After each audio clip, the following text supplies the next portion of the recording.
Yollar boş ama içimde külek. Her addımımda bir ses var, həmişə təkrarlanır nəhayət. Sözlərim mənə bağışlanmış əzab. Durmaq yox, getməkdir yeganə istədiyim şey bu vaxt.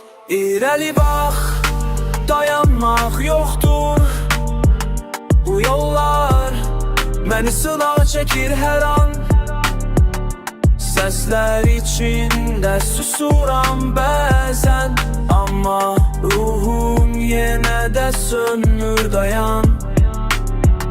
Səhərlər qaranlıq, gecələr işıqsız, sonsuz düşüncələr içində qəlbim həmişə səssiz.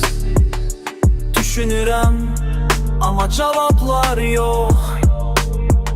Zaman keçir, mən hər yerdə itirəm tək. İrəli bax, dayanmaq yoxdur. Bu yollar məni sınağa çəkir hər an.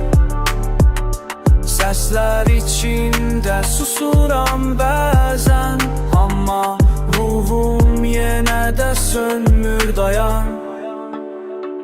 Bir yanda dostlarım, bir yanda düşmənlər.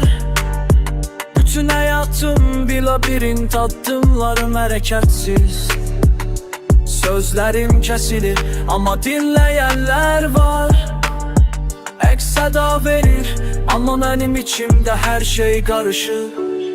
Susmaq istədim, amma içimdə bir yanım. Yolumu tapmadım, amma hər şeyimlə vuruşuram.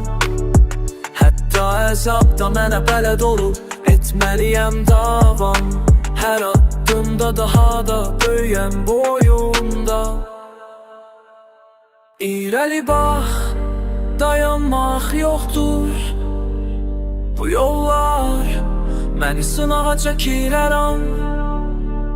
Səslər içində susuram bəzən, amma ruhum yenə də sönmür dayan. Gecə gündüz düşüncə içində büzülür. Çıxmaq lazımdır bu qaranlıqdan, nə qədər yorulmamısan. Bəzən həyatın tam ortasında bir boşluq. Dözməlisən çünki sən buradasan. Bu həyat sənindir, başqa yol yoxdur. Hayatın bir ritim, bir zaman. Yavaş yavaş